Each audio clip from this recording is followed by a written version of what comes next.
नमस्कार दोस्तों, स्वागत है आप सभी का आपके अपने YouTube चैनल में जिसका नाम है यूपी बोर्ड एग्जाम। देखिए दोस्तों, आज हम लोग आपके सामने मैथमेटिक्स विषय का जो मल्टी चॉइस ऑब्जेक्टिव क्वेश्चन होता है उनके सॉल्यूशन लेकर के आए। यहां पर 75 क्वेश्चन है जिनको हम दो पार्ट में करने की कोशिश करेंगे। दो वीडियो आपके साथ साझा करेंगे और उम्मीद ये करेंगे कि दोनों वीडियो आपको बहुत लाभदायक होने वाले हैं। तो पहला चैप्टर है वास्तविक संख्याएं। कक्षा 10 के सारे बच्चे इस वीडियो को लाइक करें, सब्सक्राइब करें और शेयर करें, और अगर अच्छा लगे तो अपने स्कूल के ग्रुपों में जरूर भेजें। चलिए लगते हैं सवाल के साथ, और कम से कम समय में सवाल को हल करने की कोशिश करनी है। आप सभी लोग जानते हैं कि अब हर विषय में ऑब्जेक्टिव प्रश्न जरूर आएंगे।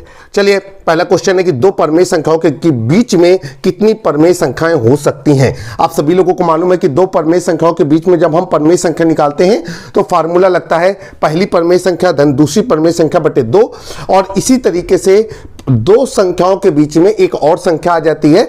अब यहां पर चांस बनता है पहली और दूसरी और तीसरी के बीच में परमेय संख्या निकालने का। जब हम ये प्रोसेस लगातार अपनाते हैं तो हमको ये पता चलता है कि दो परमेय संख्याओं के बीच में जो हमारी अनंत परमेय संख्याएं हो सकती है। तो बिल्कुल सही उत्तर है। अगला क्वेश्चन देखते हैं। क्वेश्चन नंबर 2 कहा जा रहा है दो या दो से अधिक अभाज्य संख्याओं का मासापा क्या होता है। तो आप सभी लोगों को मालूम है कि अभाज्य संख्याएं क्या होती हैं। वे संख्याएं जिनका एक और स्वयं के अलावा अन्य कोई गुणनखंड नहीं होता या अन्य किसी संख्या से नहीं करती, वो अभाज्य संख्याएं कहलाती हैं। इसका मतलब है अगर दो अभाज्य संख्याएं हैं तो वो दोनों किसी तीसरी कॉमन संख्या से नहीं कर पाएंगी, और उभय जो अभाज्य संख्याएं होती हैं उनका मासापा होता है 1। 30 सेकंड में सवाल हल हो गया है। क्वेश्चन नंबर 3 में कह रहा है निम्नलिखित में से कौन सी अभाज्य संख्या है। अभाज्य संख्या वो होती है जो 1 से कटे, खुद से कटे, इसके अलावा अन्य किसी से न कटे। 8 2 से कट सकता है, 9 3 से कट सकता है, 1 से कट सकता है और 9 से कट सकता है। 8 1 से कट सकता है, 2 से कट सकता है, 4 से कट सकता है, 8 से कट सकता है। 11 1 और 11 से ही कटता है, जबकि 15 3 5 1 और 15 से कट सकता है। तो 11 एक अभाज्य संख्या है। 27 सेकंड के अंदर हमने उत्तर देने की कोशिश की है। उम्मीद है कि आपको एक्सप्लेनेशन भी बेहतर तरीके से समझ में आया होगा। जारी रखते हैं। क्वेश्चन नंबर 4 कह रहा है कि दो संख्याओं का मासापा 25 है, लासापा 50 है, तो दोनों संख्याओं का गुणनफल क्या होगा। आप लोग जानते हैं कि आपके पास एक फार्मूला होता है कि अगर दो संख्याओं का लासापा और मासापा दिया गया है तो फार्मूला बनता है कि दोनों संख्याओं का गुणनफल बराबर लासापा गुणे मासापा, या पहली संख्या गुणे दूसरी संख्या बराबर संख्याओं का लासापा गुणे संख्याओं का मासापा। तो इसका मतलब यह है कि उन दोनों संख्याओं का गुणनफल ज्ञात करने के लिए हमको इनके लासापा और मासापा का आपस में गुणा करना होगा। रफ कॉपी उठा लीजिए, 25 गुणे 50 करेंगे, 25 पंचे 125, तो उत्तर आ रहा है 1250। 35 सेकंड के अंदर हमने इस उत्तर को हल करने की कोशिश की है। आगे चलते हैं। आपको भी इसी तरीके की एक्यूरेंसी रखनी है। देखिए मैं भी कोई कंप्यूटर नहीं हूं, रोबोट नहीं हूं, तो हो सकता है बताते समय कोई क्वेश्चन का उत्तर हमारे द्वारा गलत टिक हो जाए, उसको आप माइंड ना करिएगा। क्वेश्चन नंबर 5 आपकी स्क्रीन पर, निम्नलिखित में से कौन सी अभाज्य संख्या है। हमने आपसे बताया था कि जो एक और स्वयं के अलावा अन्य किसी से कट जाए वो अभाज्य संख्या है। 15 5 से कट सकती है, 12 6 से कट सकती है, 75 15 से कट सकती है, 23 केवल 1 से और 23 से कटती है, तो 23 एक अभाज्य संख्या है। 18 सेकंड के अंदर दोस्तों प्यारे बच्चों मैंने उत्तर देने की कोशिश की है, और उम्मीद करता हूं कि आप 18 से कम सेकंड के अंदर ये उत्तर प्राप्त कर चुके होंगे। अगला क्वेश्चन है क्वेश्चन नंबर 6। कहा जा रहा है निम्नलिखित में कौन सी अपरिमेय संख्या नहीं है। आपको पता है कि जिसका जो दोस्तों थोड़ा कफ कोल्ड है, इसलिए वीडियो में हमारी आवाज के साथ आपको खांसी की भी आवाज सुनाई दे सकती है। बिल्कुल भी विचलित मत होइएगा। मैं अदरक लहसुन धनिया जो कुछ भी हो रहा है खा रहा हूं कि अपने प्यारे बच्चों के लिए ज्यादा से ज्यादा एक्साइटमेंट भरा वीडियो लेके आ सकूं। तो हमने आपसे कहा जिस संख्या का वर्गमूल दशमलव में मिलता है वो अपरिमेय संख्या होती है, और जिसका पूर्णांक में मिलता है वो परमेय संख्या होती है। तो √11 अपरिमेय संख्या, √15 अपरिमेय संख्या, √5 अपरिमेय संख्या। अब यहां पर लिखा हुआ है √9 गुणे √3, तो यहां पर हम लोग √9 का अलग वर्गमूल निकाल सकते हैं, √16 का अंडर रूट 9 गुणे अंडर रूट 16, अंडर रूट 16 का अलग वर्गमूल निकाल सकते हैं। 9 का अंडर रूट 9 का वर्गमूल होगा 3, अंडर रूट 16 का वर्गमूल होगा 4, तो ये हो जाएगा 4 3 12। तो सी उत्तर पूरी तरीके से सही है। आगे चलते हैं, करें यूक्लिड विभाजन एल्गोरिथ्म दो धनात्मक पूर्णांकों में से किसके लिए परिकलित करने की तकनीक है। पहले अध्याय का पहला एक्सरसाइज इसी चीज से रिलेटेड है जिसका नाम है वास्तविक संख्याएं। यह अध्याय भी वास्तविक संख्याओं से संबंधित है। तो आप लोग जानते हैं कि यूक्लिड विभाजन एल्गोरिथ्म मेथड से हम लोग संख्याओं का क्या निकालते हैं, मासापा। देखिए उत्तर सही है, 23 सेकंड के अंदर उत्तर दिया गया। करें निम्नलिखित में कौन सी परमेय संख्या है। तो देखिए पहला कह रहा है कि +3 परमेय संख्या है, फिर कह रहा है 2 अंडर रूट 2 बटे अंडर रूट 2 ये परमेय संख्या है, और फिर कह रहा है कि 4 + अंडर रूट 5 परमेय संख्या है या अंडर रूट 6 परमेय संख्या है। तो विकल्प सी और विकल्प डी तो पूरा गलत हो गया। ये जो विकल्प ए है तो ये हमको परमेय संख्या समझ में आ रहा है, मेरे अनुसार थोड़ा सा डाउटफुल हो रहा है, क्योंकि अगर बी विकल्प लिखा है 2 under root 2 upon under root 2 तो अंडर रूट 2 से अंडर रूट 2 कट गया और 2 बचा। तो चाहे +3 हो या विकल्प बी में 2 हो, दोनों ही परमेय संख्या को प्रदर्शित करते हैं। तो मैं बी को विकल्प लगाता हूं और देखिए ये उत्तर सही है। लेकिन बच्चों थोड़ा सा मंथन करिएगा ए के बारे में। ए में लिखा हुआ है +3, तो ये परमेय संख्या होनी चाहिए कि नहीं होनी चाहिए। तो मुझे ऐसा लगता है कि यहां पर प्लस का चिन्ह लगा दिया गया है, इसे पूर्णांक के रूप में प्रदर्शित करने की कोशिश की गई है, इसीलिए विकल्प ए को सही उत्तर न बनाते हुए विकल्प बी को सही उत्तर बनाया गया है। अगला क्वेश्चन चलते हैं, क्वेश्चन नंबर 9 करें, दो क्रमिक सम संख्याओं का HCF क्या होगा, हाईएस्ट कॉमन फैक्टर क्या होगा, मतलब दो क्रम से आने वाली सम संख्याओं का मासापा क्या होगा। भैया अपनी कॉपी में करके देख लीजिए, दो सम संख्याएं 3 और 6, इनका जो मासापा निकालेंगे तो हम वो क्या निकालेंगे, तो हम ये देखते हैं कि दो क्रमिक संख्याओं का जो मासापा होगा, तो यहां पर हम करके देखते हैं। तो यहां भैया हमको तो निकल रहा है कि 1 मिनट करके देखते हैं। सम संख्याओं का मसला है तो हम लोग कुछ पेयर ले सकते हैं, जैसे 2 और 4 को लेंगे, या फिर 4 और 6 को लेंगे, और या फिर 6 और 8 को लेंगे। तो 3 एग्जाम्पल या 3 चीजें आप अपनी कॉपी में लिखिएगा, 2,4 और एक लिखिएगा 4,6 और एक लिखिएगा 6,8। 3 में हम परीक्षण करेंगे तो 2 और 4 का मासापा हुआ 2, इसके बाद 4 और 6 का मासापा निकालेंगे तो ये कितना आएगा, ये भी आएगा 2, और 6 और 8 का मासापा निकालेंगे तो ये भी आएगा 2। तो हमारे ख्याल से कि दो क्रम से आने वाली सम संख्याओं का जो मासापा होता है वो 2 होता है। बहुत बढ़िया, 69 सेकंड लग गया। लेकिन दोस्तों ध्यान रखिएगा, प्यारे बच्चों ध्यान रखिएगा, ये जो 69 सेकंड लग रहे हैं इनमें मैं आपके लिए एक्सप्लेनेशन लेकर के भी आ रहा हूं। आगे चलते हैं, अगला सवाल कहा जा रहा है कि 1400 में 2 की अधिकतम घात क्या है। भैया 1400 में 2 का अधिकतम घात क्या है। अब भैया इनमें से कोई नहीं दिया गया है, तो भैया मुझे लगता है कि 1400 का जो है हम लोग क्या करेंगे, अभाज्य गुणनखंड करेंगे। दोस्तों प्यारे बच्चों जल्दी से कॉपी उठा लीजिए और अभाज्य गुणनखंड करिए। तो देखिए मैं कर रहा हूं, तो पहले आया 700, फिर काटा तो ये हो गया 350, फिर ये काटा 2 से तो 2 1 कम 2, 2 7 14, 2 5 10। अब 2 से नहीं कटा है तो बच्चों यहां पर आ रहा है 2 गुणे 2 गुणे 2 और फिर आगे कुछ आएगा। भैया आगे वाला क्यों देखें, जब इन्होंने कहा है कि 2 की अधिकतम घात क्या होगी, तो 2 का 2 में 3 बार गुणा हो रहा है, तो गलत जवाब भैया, गलत हो गया।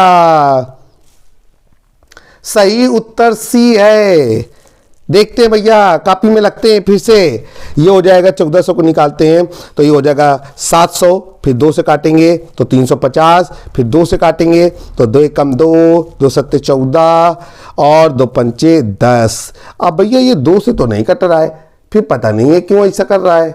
चले भाई कोई बात नहीं है, थोड़ा सा देखते हैं। इस प्रश्न को मैं अपने पास स्क्रीनशॉट कर लेता हूं ताकि मैं इसका जवाब आपको दे सकूं। दोस्तों प्यारे बच्चों इस क्वेश्चन के लिए मुझे माफ करिएगा, मैं इसे सीख करके आऊँगा। अगला क्वेश्चन, क्वेश्चन नंबर 11, निम्नलिखित में कौन सी अभाज्य संख्या है? भैया वही अभाज्य संख्या होगी जिनमें किसी अतिरिक्त तीसरी संख्या का भाग न जाए, या तो 1 का जाए या तो खुद का जाए। 8 ये 4 से कट जाएगा, 9 3 से कट जाएगा, 15 5 से कट जाएगा, तो 11 रहेगा। उत्तर सही है। अगला question, question number 12, question number 12 में कहा जा रहा है निम्नलिखित में कौन सी संख्या अपरमेय है? भैया जिसका वर्गमूल दशमलव में निकले वो अपरमेय है, जिसका वर्गमूल पूर्णांक में निकले वो परमेय है। √3 का वर्गमूल 3, √9 का वर्गमूल 3, तो यह है परमेय। √20 भैया इसका दशमलव में आ सकता है, √25 का 5, √49 का 7, तो विकल्प बी सही है। उत्तर सही है। क्वेश्चन नंबर 13 चलते हैं। दो संख्याएं हैं 25 और 50, इनके मासापा और लासापा का गुणनफल क्या होगा? भैया अभी आपको बताया कि इसके बीच में फार्मूला लगेगा, पहली संख्या गुणे दूसरी संख्या बराबर संख्याओं का लासापा गुणे संख्याओं का मासापा। अपनी कॉपी में बहुविकल्पी प्रश्नों को हल करने के लिए शॉर्टकट में सारी चीजों को नोट किया जाता है। पहली संख्या है यहां पर 25, दूसरी संख्या है 50, और फार्मूला लगेगा पहली संख्या गुणे दूसरी संख्या बराबर संख्याओं का लासापा गुणे संख्याओं का मासापा, और ये हो जाएगा 25 गुणे 50। तो भैया गुणा करिए, 25 पंचे 125, तो उत्तर आएगा 1250। चलिए भाई आगे चलते हैं। निम्नलिखित में कौन सी हाँ भैया ध्यान रखिएगा, ये मत सोचिएगा कि सर जी ने बोल दिया 25 पंचे 125, ये जीरो कौन लगाएगा? आप लगाएंगे, क्योंकि पेपर आपको देना है। अपना तो काम हाई स्कूल का पहले ही हो चुका है। चलिए क्वेश्चन नंबर 14, निम्नलिखित में कौन परमेय संख्या है? आइए देखते हैं। परमेय संख्या √3 अपरमेय संख्या है। फिर ये 2 - 2, अब 2 में 2 घट जाएगा तो कितना आएगा? 0। अब देखिए √7 ये अपरमेय संख्या है। अब बात आती है √5/5। अब √5/5 कॉपी पे लिखिए और अंश का परमेयीकरण कर दीजिए। इसका मतलब है √5 से अंश और हर में गुणा कर देंगे, तो ऊपर आ जाएगा 5 और नीचे आ जाएगा 5, √5, 5 से 5 कट गया तो ये हो गया 1/√5। तो भैया 2 - 2 ये परमेय संख्या है। ठीक, इसका मतलब समझते हैं कि 0 परमेय संख्या के अंडर आता है, ध्यान रखिएगा। ठीक है, अगला सवाल, क्वेश्चन नंबर 15, कहा जा रहा है 6/15 का दशमलव प्रसार कैसा होगा? शांत होगा, अशांत होगा, आवर्ती होगा, इनमें से कोई नहीं होगा। देखिए भैया आपको पता है कि शांत तब होगा जब उसके हर को 2 की पावर n 5 की पावर n के रूप में प्रदर्शित किया जा सके। अब जब 15 का हम लोग अभाज्य गुणनखंड करेंगे तो आ जाएगा 3 × 5, अर्थात हर में 2 और 5 के अतिरिक्त 3 भी आ रहा है, अर्थात इसका दशमलव प्रसार कैसा होगा? देखिए भैया इसका दशमलव प्रसार होगा हमारा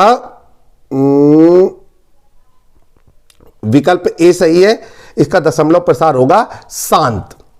ठीक, अब मैं एक्सप्लेनेशन देता हूं। जल्दबाजी में हमने जो है विकल्प को रखा, थोड़ा सोचा नहीं। आपको सोचने की जरूरत है। जब भी कोई ऐसा सवाल आएगा प्यारे बच्चों, इसके लिए मुझे माफ करिएगा, गलत हो गया मुझसे, लेकिन उत्तर तो मुझे आता ही है। जब भी कोई इस तरीके की परमेय संख्या हो, हम उसके अंश और हर को काटते हुए उसे सरल रूप में विभाजित करेंगे। तो कॉपी में लिख लीजिए 6/15, काट लीजिए भैया, 3 दूनी 6, 3 × 5 = 15। अब देखिए हर में 5 आ रहा है कि नहीं, और हमको पता है कि 2 नहीं आ रहा है, तो हम इसको 2 की पावर 0, 5 की पावर 1 के रूप में लिख सकते हैं, और ये हो गया 2 की पावर n, 5 की पावर m रूप। इस आधार पर ये शांत होगा। विकल्प ए पूरी तरीके से सही रहेगा। मेरी तरफ से गलत विकल्प लग गया, उसके लिए माफी चाहूंगा, क्योंकि बच्चों हम आपसे कह रहे थे पहले भी कि मैं इंसान हूं, भगवान मत समझिएगा मुझे। ठीक है, मैं आपके लिए कोशिश कर रहा हूं, गलती मुझसे भी होती है। हाई स्कूल में मैं भी खूब मार खाया हूं।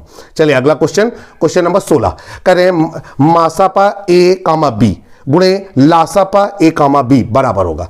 दो संख्याएं हैं और वो दी गई हैं कि a और b, इनका मासापा और इनके लासापा का गुणनफल किसके बराबर होगा? तो आपको पता है कि ये इन्हीं संख्याओं के गुणनफल के बराबर होगा। जैसे मासापा के आगे ब्रैकेट में लिखा हुआ है a, b, तो इसका मतलब है कि दो संख्याओं a और b के मासापा की बात कर रहा है। ठीक है, और लासापा a × b, a, b, तो उनके लासापा की बात कर रहा है। तो आपको पता है ये उन दोनों संख्याओं के गुणनफल के बराबर होगा।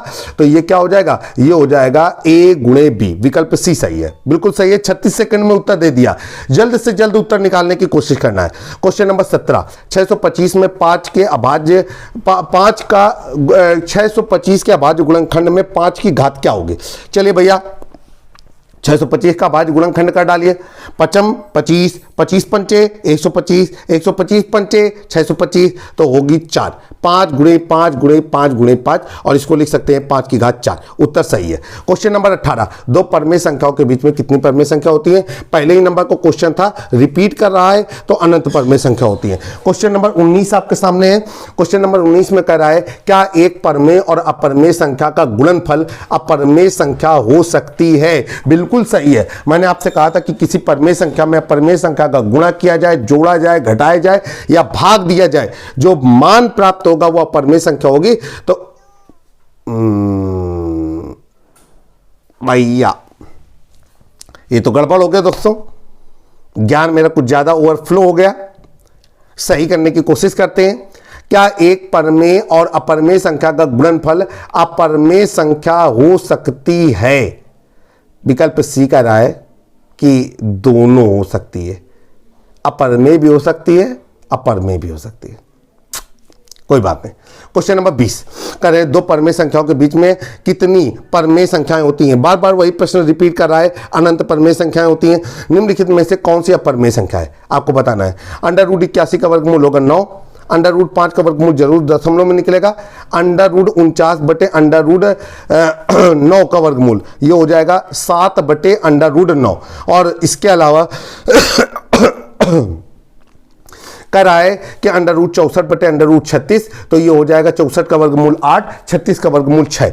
तो भैया पहली परमेय फिर परमेय, तो भैया मुझे लगता है कि √5 एक सही उत्तर है। बिल्कुल सही है। अगला क्वेश्चन है, वृत्ताकार पथ पर 3 धावक एक ही स्थान से दौड़ना प्रारंभ करते हैं, तो एक चक्कर लगाने में क्रमशः उनको 3 घंटे, 4 घंटे और 8 घंटे का समय लगता है। तीनों प्रस्थान बिंदु पे कब मिलेंगे? तो भैया आपको पता है कि जब 3 धावक एक ही स्थान से दौड़ना शुरू करेंगे तो वो कम से कम समय में पहला चक्कर पूरा करने की कोशिश करेंगे। जब भी वो पहली बार मिलेंगे तो पहली बार मतलब कम से कम समय में मिलेंगे। तो इसका मतलब यह है कि हमको इनका क्या निकालना होगा? हमको इनका निकालना होगा लासापा। आइए इनका लासापा निकालने की कोशिश करते हैं।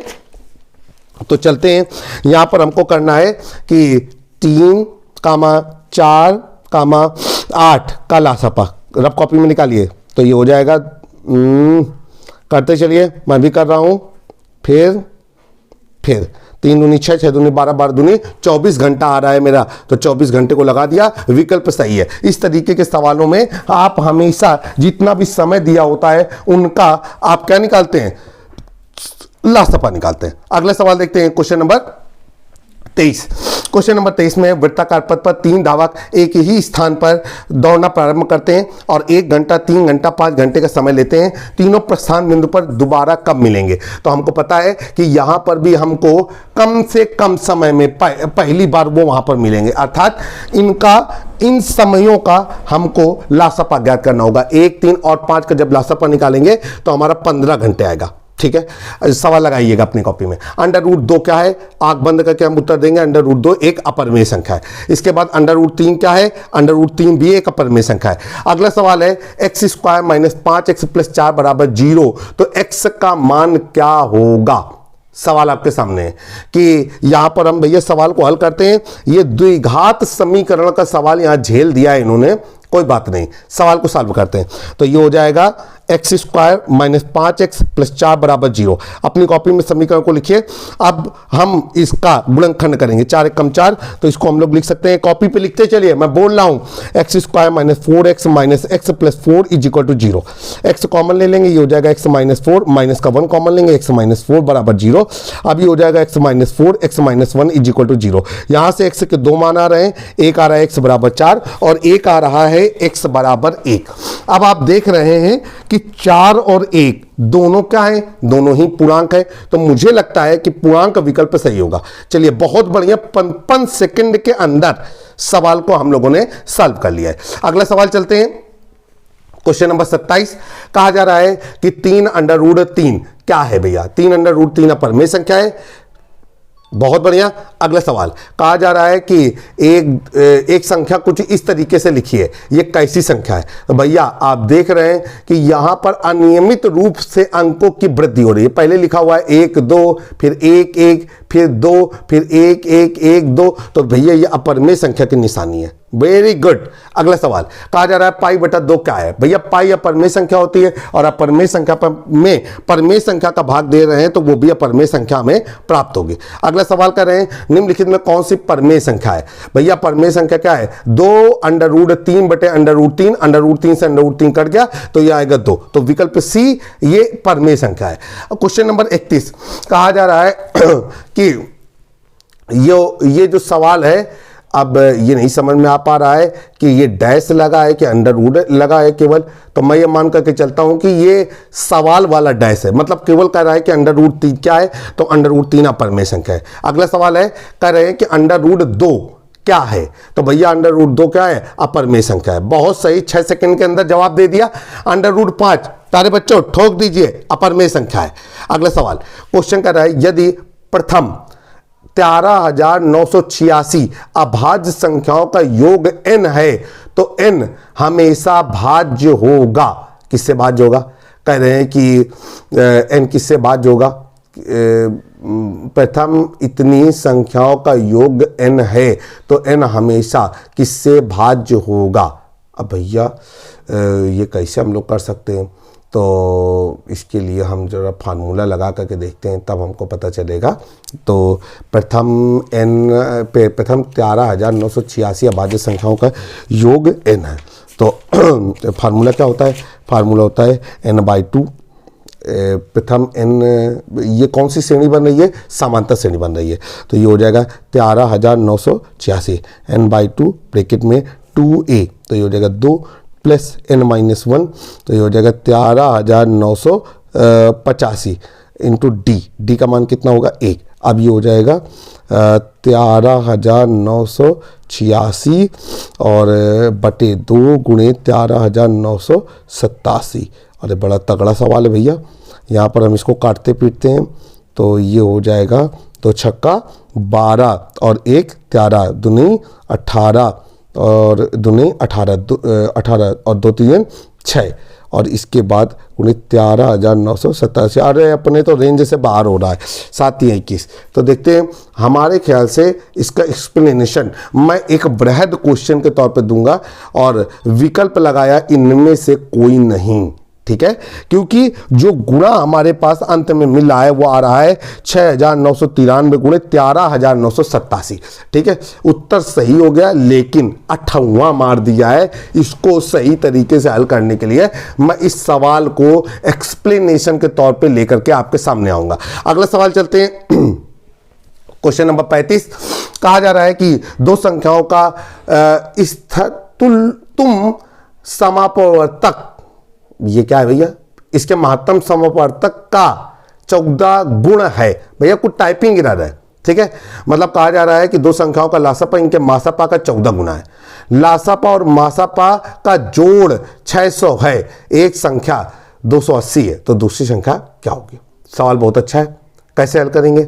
देखिए भैया, आप अपनी कॉपी में नोट करेंगे पहली संख्या 280, फिर आप लिखेंगे कि माना लासापा, ठीक है? मासापा, लासापा और मासापा का जोड़ कितना है? 600, ठीक? तो सबसे पहले हम आपसे ये कहेंगे कि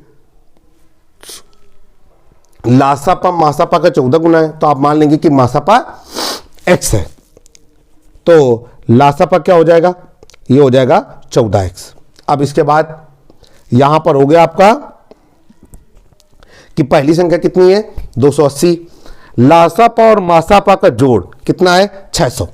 तो भैया आप अपनी कॉपी को उठा लीजिए, आप अपनी कॉपी में लिखिए, करें लासापा मासापा का 14 गुना है, तो लिखेंगे माना मासापा x है, इसलिए लासापा बराबर 14x। आप यहां पर कह रहे हैं कि लासापा व मासापा का जो जोड़ है वो कितना है? 600।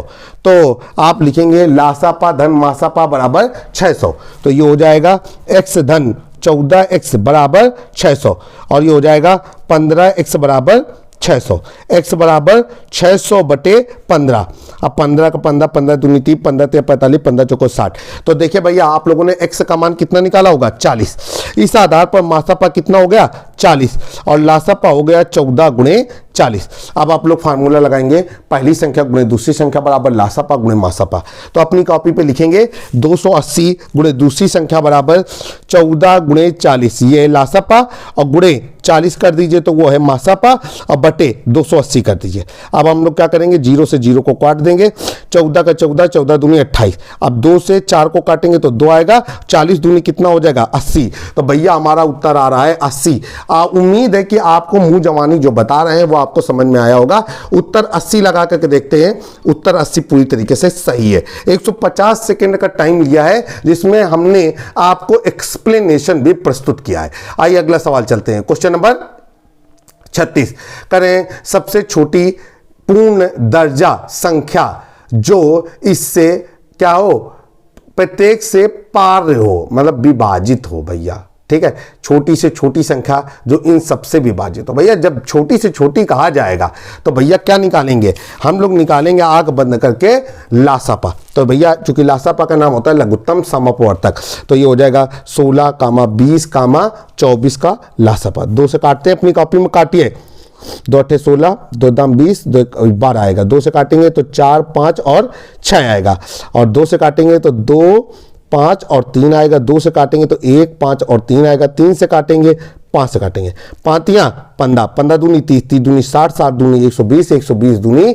240। तो भैया गलत जवाब हो गया। क्यों? हमने जल्दबाजी में उत्तर लगा दिया है। विकल्प डी सही है। विकल्प डी कैसे सही है? कहा जा रहा है कि पूर्ण दर्जा संख्या, ठीक है, इसीलिए हमने लगाया है जानबूझ के कि आप भी हमारी तरह लापरवाही करते हुए उत्तर ना लगाएं। पूर्ण दर्जा संख्या, तो अब जितने भी आपको गुणनखंड दिए गए कॉपी में देखिए, गुणनखंड निकाले हैं 2 गुणे 2 गुणे 2 गुणे 2 गुणे 3 गुणे 5। अब इनमें पूर्ण बनाना है, पूर्ण दर्जा, पूर्ण वर्ग, ठीक। अब पूर्ण वर्ग बनाने के लिए देखिए, पहले 2 मिलकर के एक जोड़ा बना रहे हैं, फिर 2 मिलकर जोड़ा बना रहे हैं, 3 का जोड़े के लिए एक 3 और चाहिए, और 5 के जोड़े के लिए एक 5 और चाहिए। तो इसका मतलब ये बाहर से 3 गुणे 5 करना होगा। इन सब का गुणनफल कितना आ रहा है 240, और 3 गुणे 5 करेंगे तो कितना आएगा 15। अब इनका गुणा करेंगे, 15 शून्य शून्य, 15 चौको 60 की शून्य 80 लगा 6, 15 दूनी 30, 6 36, तो उत्तर आएगा 3600। तो यही सही उत्तर है। उम्मीद है कि आपको समझ में आ गया होगा। आइए अगला क्वेश्चन चलते हैं। कह रहे हैं संख्या रेखा नंबर लाइन पर प्रत्येक बिंदु प्रदर्शित करता है। संख्या रेखा पर जो नंबर लाइन होती है उनमें प्रत्येक बिंदु किसको प्रदर्शित करता है भैया? प्राकृतिक संख्या को। प्राकृतिक संख्या तो केवल धनात्मक होती हैं, जबकि उसमें संख्या रेखा पर ऋणात्मक चीजें भी होती हैं। परमेय संख्या को, अपरमेय संख्या को भैया वास्तविक संख्या के अंतर्गत सभी आ जाती हैं। तो विकल्प ए सही रहेगा, ठीक है। अगला क्वेश्चन चलते हैं। करें n एक प्राकृतिक संख्या है तब √n क्या होगा, आपको बताना है। तो कह रहे हैं कभी ये प्राकृतिक संख्या होगी, कभी अपरमेय संख्या होगी। ये भी कह सकते हैं कि कभी ये परमेय संख्या होगी, कभी अपरमेय संख्या होगी। एग्जाम्पल के तौर पे देखें, अगर n का मान 1 रखा जाएगा तो √1 का मान 1 आएगा।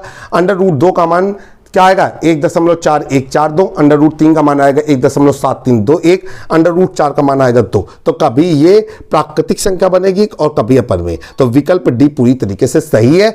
इस वीडियो में मैंने क्वेश्चन नंबर 1 से लेकर के क्वेश्चन नंबर 38 तक के प्रश्नों को हल करने की कोशिश की है। आशा है कि आपको हमारा ये प्रयास पसंद आया होगा। जल्द ही इसके सेकेंड पार्ट में, जिसमें क्वेश्चन नंबर 39 से लेकर के क्वेश्चन नंबर 75 तक के प्रश्नों को हल करने की कोशिश करेंगे, वो हमारे चैनल पे आपको देखने के लिए मिलेगा। जुड़े रहिए दोस्तों हमारे साथ। बहुविकल्पी प्रश्न फंसेंगे तो सिर्फ यहीं से, लेकिन क्रेडिट नहीं लेना चाहूंगा, कहीं और से माल मैंने निकाला हुआ है। उनको ऑल द बेस्ट, उन्होंने बच्चों के लिए इतना अच्छा मटेरियल बनाया है और मैं उस पर अपना थोड़ा सा एक्सप्लेनेशन दे करके आप लोगों के सामने लेकर के आया हूं। जय हिंद, जय भारत। मैं आपका दोस्त और होस्ट इमरान। पसंद आए तो चैनल को सब्सक्राइब करें, बेल आइकन दबाना ना भूलें।